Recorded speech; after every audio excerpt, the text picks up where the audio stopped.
I finally got to sneak him in. No, that's good. That was good. I like that. Actually, that picture, that's where I debuted the Oseh Shalom that I just did. That's from Cage, 2008? Yeah, there's a video floating around on YouTube. 2008, when Cage was still around. Yeah, a couple years ago. Yeah. And then that's a photo of Wishbone when we lived in New York. Still a puppy there.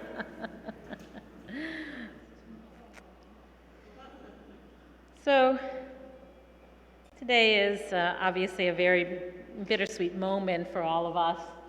It's wonderful to have so many people gathered together in the sanctuary to pay tribute to you, Kyle, and to see people of all different ages here and all the different ways in which you have touched people's lives. When you came here 4 years ago to interview, it was right around Purim. I remember you being here for the Purim Carnival, but the weather was still not so great back in March. And I remember you singing "Listen to Us," wearing a heavy sweater that day. And still you decided, okay, instead of going back to California, I'm going to go from New York to Chicago. And we were really excited that you'd be joining us and bringing your humor, your geekiness for everything technologically related, and for the superheroes. If you haven't noticed, he has a new kippah, a Superman one, that was given to him by the Saturday morning Kahal Minyan. So please notice the Superman kippah. And yet, the last 4 years, the adage that human beings plan and God laughs came true way too many times. We had no idea what we were in for when I remember that we created a little video saying, "We want you to come and be our new cantor." I'm looking at Karen Isaacson. Let's create a little video and tell him we really want him. And that first year was a wonderful beginning of our time and a lot of excitement, and then of course, COVID. But frankly, Kyle, I can't imagine anybody better than you to go through the pandemic together, because just when we were all fumbling around and trying to figure out what to do with the computer, you had it. You had it down, you helped all of us, and we made that transition very effortlessly because of all of your amazing efforts. And being yourself a little bit of an introvert, you loved sitting at home and being able to do services, and you loved that part. And you taught all of us, how to bring out our best selves in front of the computer, because that wasn't always what was most natural for those of us who need an audience for energy, need other people around. We've had a lot of fun times, a lot of hard times, personally too, both of us experienced loss in our families, and we were there for each other during that period of time. And while we were planning our first high holidays during COVID, when my parents were living with us, and my mother would wander out into the yard while you and Amy and I, Rabbi Memes Fuller, we were meeting together to plan the holidays, and you're just great humor with my mother, with whatever would come out of her mouth and whatever she would say at a given time. And it was really precious times for us to be able to be creative, to pivot, to figure out what to do. But the pull of California, I know, was really strong. And being someone who's very close to my own family, I really get that and understand that. And frankly, I can understand wanting to be near your dad. He's a lot of fun to be with too. And I know that you are going to be able to create amazing music together. And Rabbi Kipnis, who's the rabbi at Orami, is also a friend and incredibly lucky and wonderful person for you to work with. But we're sad here. But we want you to leave with good memories in your heart of difficult times, of making the best out of those times. And I'm really, really happy that we were allowed to have a high holidays together in person last year. I think, frankly, Cantor, that was one of the highlights of my rabbinic career is last high holidays. What you put together musically, the various musical groups, the energy, the excitement was really the best high holidays I've ever had. And a lot of that I have to attribute to your creativity, to your love, and to the way that we worked very well together. So as I like to say to all the kids at the end of Beit Sefer, I'll say it to you, I know it's not goodbye. I know it's Lehitraot. I know that our friendship will continue. I know our collaboration will continue. And because I have a child who lives in California, you may actually see me out there, although we hope that you'll come back and visit us here in Evanston, maybe in the winter with your big sweater, but other times as well, when we know that Wishbone likes the weather when it's a little bit warmer, and Rachel does as well. Thank you for all the gifts that you brought, for your musical abilities, for your ability to pivot, for your humor, and for your great love of the Jewish people and for the people here at Beth Emet, and me in particular. I really appreciate all that over these years, Kyle. So now we have some tributes that we'd like to offer to you. As I said, we had a wonderful High Holidays last year, and one of the reasons it was so wonderful is so many different groups came and sang together, and you have brought such great harmony. And so I'm going to invite 3 people who sang some beautiful harmony for us from last High Holy Days. So Susan Forte and Rebecca Rouse and Danielle Crown, if you'd come on up here for a tribute to Cantor Cotler.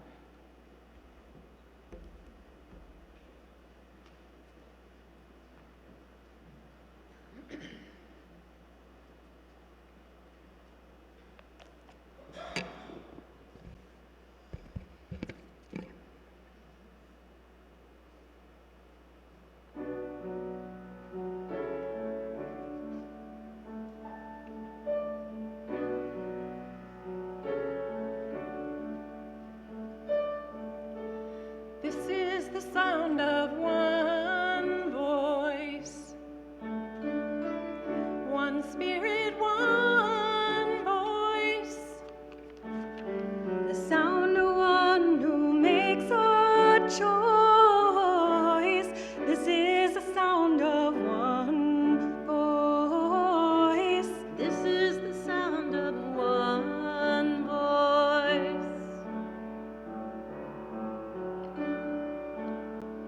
This is the sound of voices too.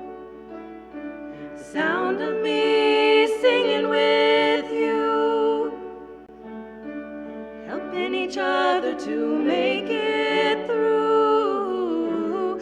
This is the sound of voices too. This is the sound of voices too. This is the sound of voices 3, singing together in harmony. Surrender into the mystery. This is the sound of voices 3. This is the sound of voices 3.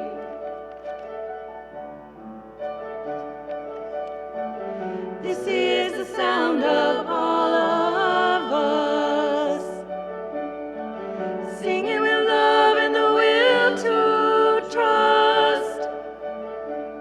Leave the rest behind, it'll turn to dust.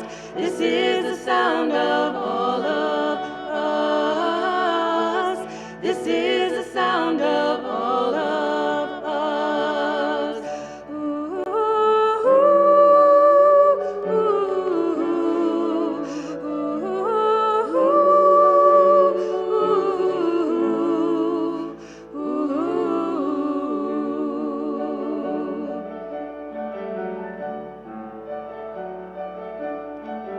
This is the sound of one voice, one people, one voice, a song for every one of us. This is the sound of one voice. This is the sound of one voice.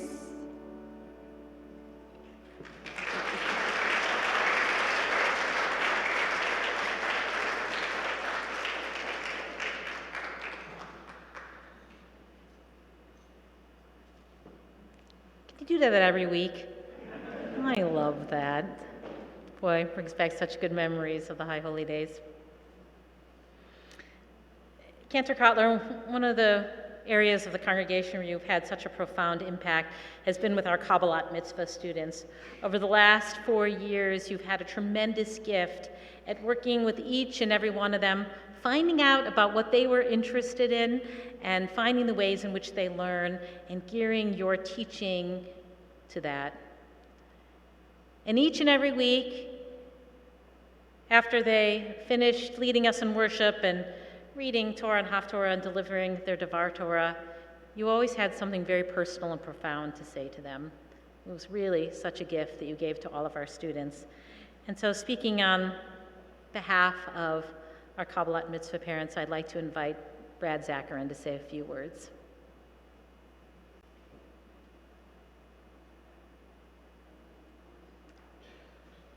Thank you, Rabbi. That is a tough act to follow. I won't be singing, so don't worry. I went to a lot of Kabbalat Mitzvah services this year, including May 20th, when my older son Sam celebrated his. I always appreciated Cantor Cotler's singing and guitar playing at these services, you know, those core cantorial duties. He's quite good. I especially looked forward to how he consistently offered meaningful reflections about each of these imminent adults. He picks up on a lot in the time he works with them, and kids that age can be inscrutable, to put it mildly. Cantor Cotler also shares a lot with them. From this year's cohort, I know he makes keyboards from scrap, is a casual gamer, a basketball junkie, Heaton 7, and amateur dog trainer. These things matter on a special day like a Kabbalat Mitzvah. As parents, we want our kids to chant well, but we also start seeing them as members of the congregation, forging personal relationships with its leadership. Authentic connections matter to the youths today. It hits different when an accessible and interesting person starts explaining nuances of the trope in your Torah portion. You have a different sense of what expertise and curiosity look like when the knowledge is coming from cool Cantor Cotler. That makes you more engaged in the tutoring session and ultimately more confident and prepared to lead worship and read from the Torah on your big day. It's truly a virtuous feedback cycle. Now, our younger son, Henry, a third grader, is always singing prayers from Tefillah at Beit Sefer, in the car, in the shower, and numerous other venues. Cantor Cotler has clearly made an impact.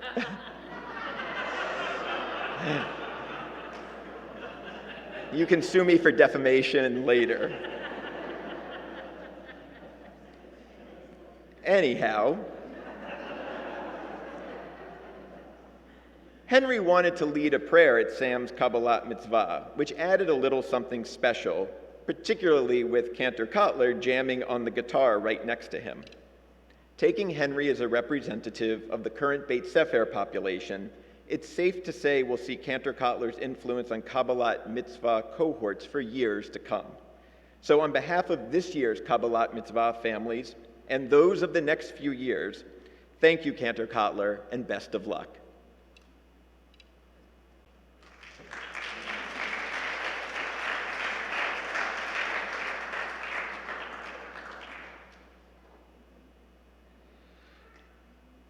And Cantor Cotler asked what he should do this evening for services.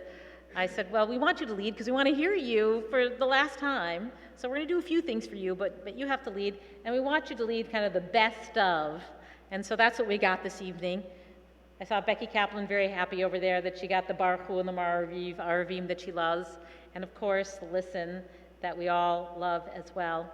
And some of his own compositions, the Oseh Shalom and the Micha Mocha. So I'll just leave that there for a moment as I invite the president of our congregation to come and present a gift to the cantor.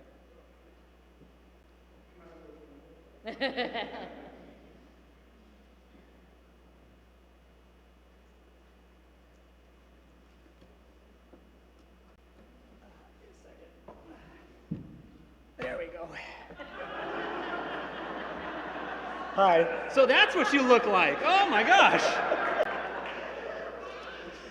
I'll use this mic and not that mic. That might get kind of awkward. So I've had a very unique, what I call a backstage pass in the life of the congregation the past year and a half. For me also, we've reflected upon the high holidays. For me, sitting there for the first time, knowing you were next to me, made me feel comforted. You do have a sense of humor. I won't share during high holidays what you said, but thank you for that. But most importantly, having that backstage pass allowed me to see the great gifts that you have brought to the congregation in bringing people to the Bema and sharing their gifts of prayer, their Jewish selves, and it was a unique position, and we as a congregation are thankful for many moments, and that was certainly a highlight. And during COVID, I want to reflect upon also some thankfulness coming out during one of our mitzvah appeal programs when we were all sitting home alone, and you schooled us on whiskey tasting. And what I really appreciated was it lifted our spirits at a time when we really needed that. And this backstage pass also gives me a very unique opportunity because I love coming and participating and listening and getting to know people. So on Sundays, I come here a lot. And what I see is the gift of Cantor Cotler bringing his Jewish self and elevating and raising our Jewish children here at school. I've been to Tot Shabbats, playgrounds, etc. But it's meant a lot to this congregation to see how you've brought them along, because and to the Kabbalah Mitzvah presentation, thankful note, thank you, you are cool. But I think that our Jewish identities have been changed for the better, for the gifts you brought, and I've been witness to that, so I'm very thankful for that. I hope you heard tonight during the Shema. I hope you were listening, because this is what a beautiful Jewish congregation looks like, and we owe that in many part to you because you've led us and you've taught us. I hope you had a chance to soak in and listen to our voices of gratitude tonight. I also want to say that while I'm sorry you're leaving, I totally get it. I'm so happy for you. I too had a deeply loving relationship with my father. And so for you going there to be in prayer and be in music and be in congregation with him is wonderful. But for me, I'm so thrilled for you that you get to be. I see the love between you and your father. I miss that, but I'm so excited for you because I know how important that is. So on a personal note, we've spent considerable time together. Studying Torah, sometimes at a Cubs game, talking about liturgy, sometimes on the back porch 12 feet apart in a pouring rain. But it's been a real joy because your insights have allowed me to expand my horizons as a Jew and as an individual. And for me, memories are very important. So thank you on a personal note for building memories with me, memories I won't forget, and for Geet and I, Rachel, and the four of us spent time together, and I can't forget Wishbone and Hamilton. So, so those in two Seders we spent together, and the Cantor brought conversations which were very unique. The last one was about artificial intelligence, so he is a little geeky, but it adds a great dimension to our lives. So we do have a gift from the congregation for you. For those of you who might not be aware, Micha Mocha, we all have our special prayers. Micha Mocha means a lot to me. And Cantor Cotler tonight, he composed that Micha Mocha. The part that it all means a lot to me, but standing on the Parted Shores, that prayer where it says, there's no way to get from here to there except by holding hands and marching together. As you may notice, I tend to gravitate towards holding people's hands who are next to me, because I see Jewish prayer as a tactile experience, We take the spice box on Havdalah, and so tonight we give you this gift, which is a framed watercolor, an original Lee Weintraub watercolor of the sanctuary, with your Micha Mocha, which you brought to us tonight and throughout the course of Shabbat. And ghosted in the image, which I then drew on the back, are two hands clasping hands. That's awesome. So you can see that ghost in the back because they didn't want to overpower the prayer by putting two hands there. We are a very grateful congregation, and so take that, and we will miss you. And now I can get down from this elevated place. Stay up there while you hug me. There you go. Thanks for having me.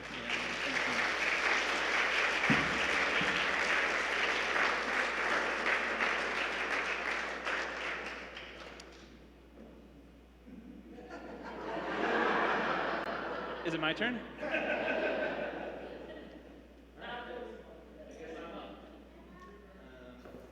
I'll just do it from over here, I guess.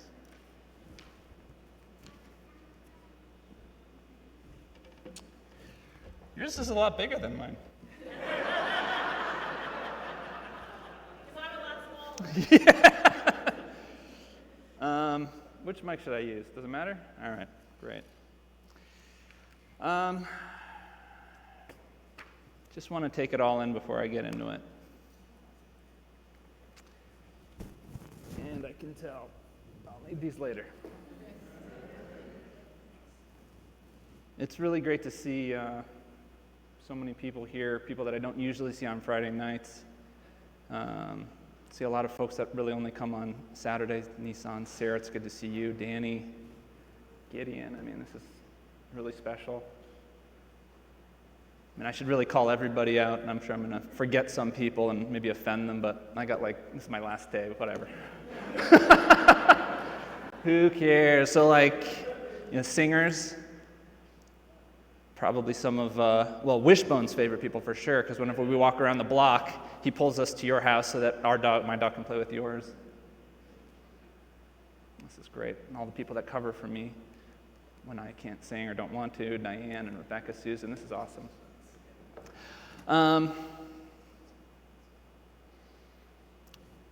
Shabbat Shalom.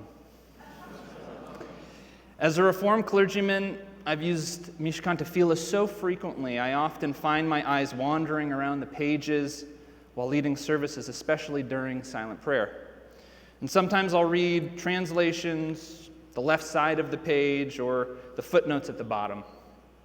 And a few months ago, I read a quote on the bottom of page 163, which is the left side next to Vishamru. And it's had a profound impact on me.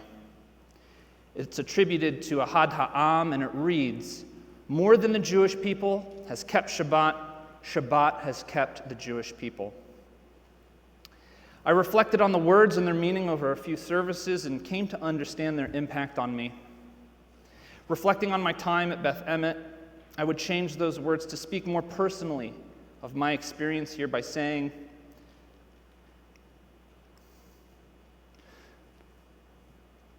more than Beth Emet needed Kyle, Kyle needed Beth Emet. And now I understand these parents that can't get through their speeches. I'm never understood it. I get it now. It's like, come on, you wrote this thing, you've already rehearsed it, just get through it. Well, touché, parents. As someone who grew up going to services in URJ camps, working and interning at multiple synagogues and being a fourth-generation cantor, I think I have some authority to say Beth Emet is utterly unique among synagogues, and I feel so incredibly fortunate to have been your cantor for the last 4 years. Keep it together. You're going to make me cry if you do. But what about Beth Emet makes it so special? I recall a conversation I had with a congregant when I was an intern at Stephen S. Wise in Bel Air about 12 years ago. I was a few years away from being ordained and wanted to be more involved in nonprofit work. And this particular person was very wealthy, donated a lot of time and money to various Jewish organizations in the area. And I met with him and inquired what I could do to be more involved. And his advice to me was as follows. He says, folks who want to get involved in nonprofits tend to offer one or more of three things: time, money, and expertise.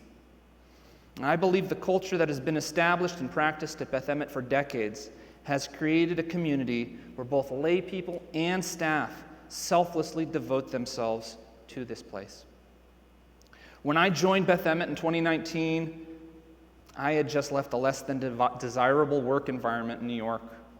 And while Chicago, honestly, was never my top choice of destinations, I was struck by the thoughtfulness that the search committee put into the schedule when I auditioned. I had opportunities to meet and greet, tour the city, and most of all, they put in ample time for me to rest and decompress between auditions and interviews. And as an introvert, thank you. I remember landing at JFK after the audition, wondering if I'd get the job, and when I turned my phone off airplane mode, I was greeted with a humorous video referencing the lyrics to Listen and extending a job offer to me. I was elated and flattered, and I accepted the job immediately. And while I was anxious about this next chapter in my life, I was pleasantly surprised to find that this place was exactly what I needed to further my own personal and professional development. I was frequently pushed out of my comfort zone, but was never made to feel uncomfortable. I was challenged on my theological and sociological views, but never felt ostracized. I experienced isolation and loss during the pandemic, but I always felt supported. And that is the essence of what makes Beth Emet so special. At Beth Emet, you're accepted and loved for who you are and what you have to offer. Whether you're rich or poor, learned or still learning, binary or non-binary, Beth Emet is safe, warm, and a welcoming space for all who enter. In a way, Beth Emet helped me realize that I couldn't stay here forever. For a long time, there was a part of me that said,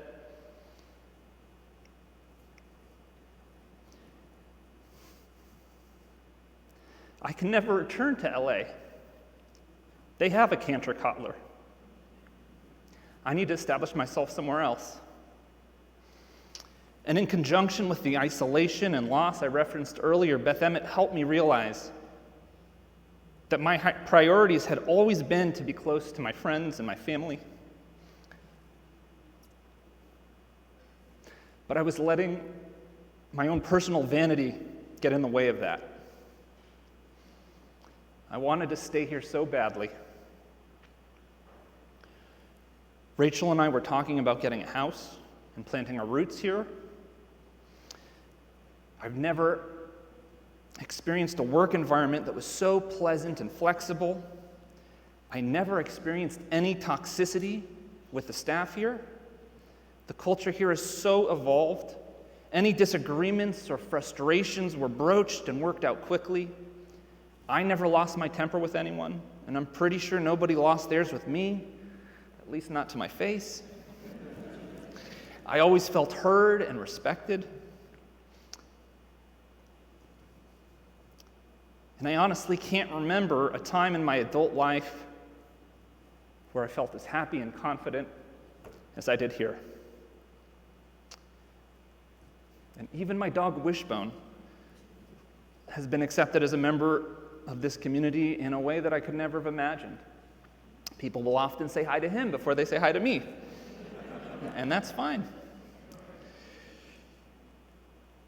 But as I ultimately shared with Karen during my contract negotiations, there was one thing that I wanted that Beth Emet couldn't offer me: LA, my home. And as much as I wanted to plant my roots here, my roots ran too deep on the West Coast. And I remember feeling such shame about that decision. I thought the disappointment and frustration would cause immeasurable discomfort for the people here, souring my relationship. But to my surprise, when I explained my decision, everyone I spoke with said the same thing. We're sorry to see you go, though we completely understand and support your decision. Absolute menschery. And I don't think that's a real word, but I can't think of a better word to describe your collective reaction to my decision. You're all just mensches displaying menschery. And so this chapter is coming to an end, and my next chapter is beginning. And while I do have some reservations about the move, ultimately I know it is for the best, and I am grateful for what I have learned here and for all that I've been given.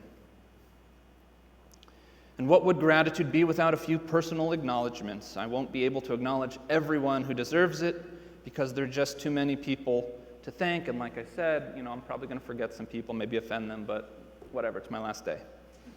So for the sake of time, I'm just going to keep it to a few key individuals and groups who impacted me the most.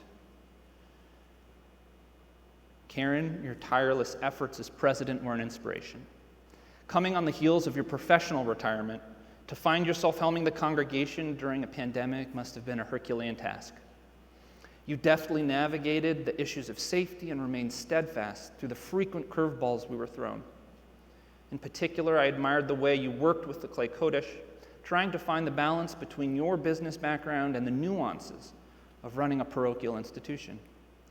And of course, I loved all the inside jokes that we established during services. Lee, your big heart and generosity are incomparable. You opened up your home, both the purple one and the one in Lincolnwood, to me, and on occasion Wishbone. Your love of Judaism and people is apparent in everything you do. You are inclusive and welcoming to everyone you encounter, and you embody so many of the core tenets of Judaism. I only wish you'd sing out a little more, because we all know you have an incredible singing voice. Barb, my musical maven and partner in crime, your spirit and counsel made my transition here smooth and seamless. I feel like you and I were able to connect over our own musical insecurities at times, and in a way that bound us as partners. We were able to lean on each other and develop a rapport that made services both fun and stress-free. Your willingness to add extended church and harmony to the final chords and prayers always made me smile. It still does. And while I never officially did so, I would like to confer upon you the highest honor I could give a friend and colleague. I bestow upon you the title of my dude.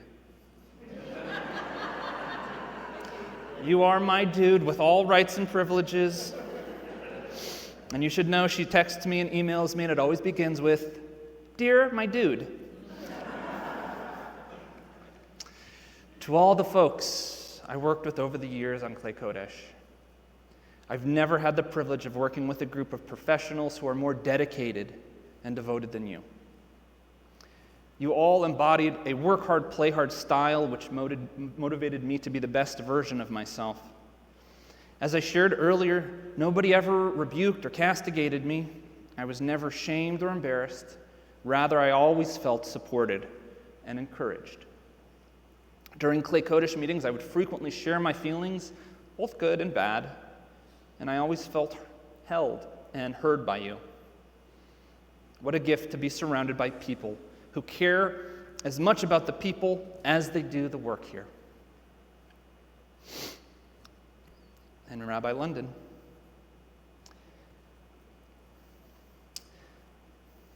I've long thought about how I could adequately describe what you've meant to me. You've been a friend, a colleague, a mentor, and a confidant to me. I've known and worked with dozens of rabbis in my brief career as a cantor, but none of them compare to you. If I could describe you using one line of Torah, it would be from Deuteronomy 34:10, where it states, "Never again would there arise a prophet like Moses. So too, never again will there arise a rabbi in my life like you. You are wise and methodical in your counsel. You practice what you preach, and you preach what you practice. You help me to nurture my strengths and shore up my weaknesses.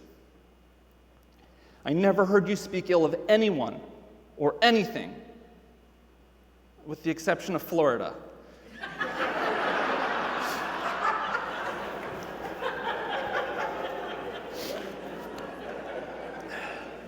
And sometimes Texas. but like, who could blame you? The only flaw, and this isn't hyperbole, the only flaw I could identify in you is you name drop sometimes. But not in the way that people do where I come from. You see, where I come from in LA, people name drop celebrities and athletes that come to their services and that they got to go out with. But Rabbi London only names dropped activists and social justice advocates. She would say things like, oh yeah, in Israel I got to go out with like Moshe ben Shmerel Barrel. And I'm like, oh.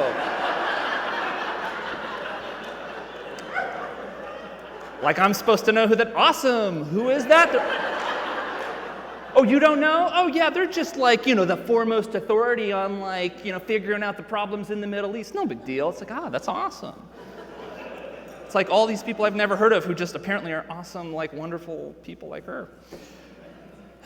And when I was a kid, yeah, seriously.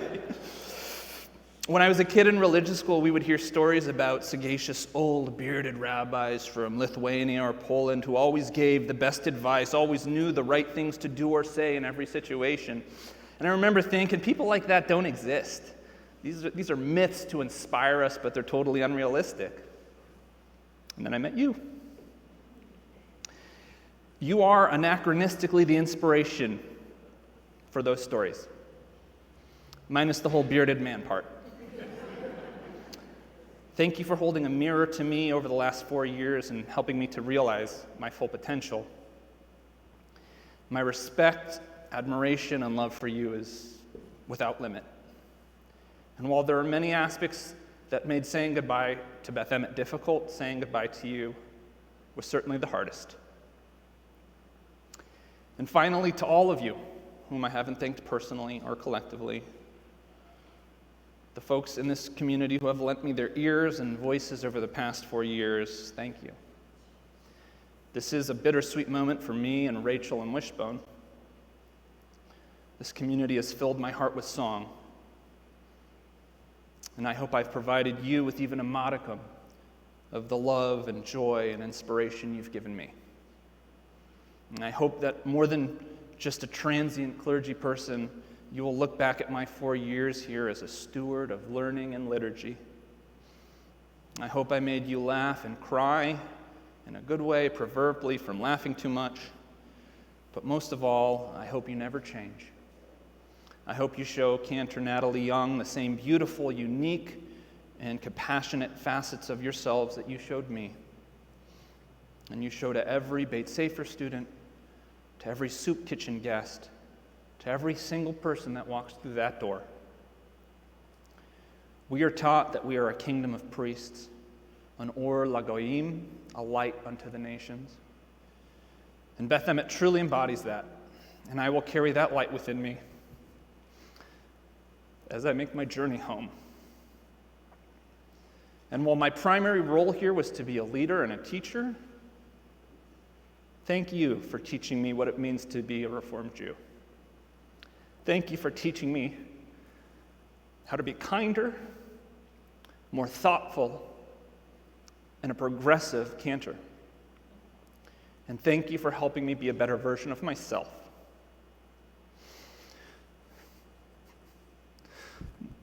More than Beth Emet needed me, I needed Beth Emet.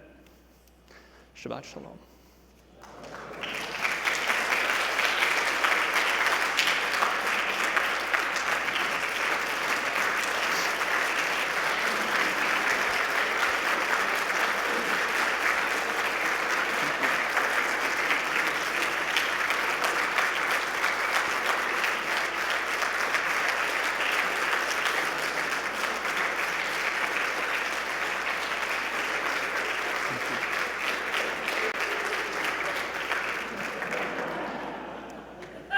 Been waiting 4 years to do that one.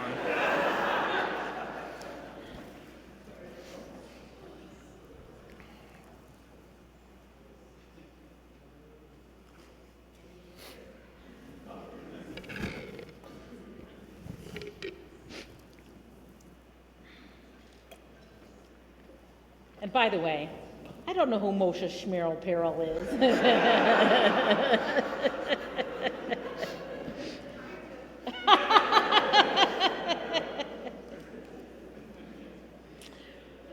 will in the future drop the name of Cantor Kyle Cotler.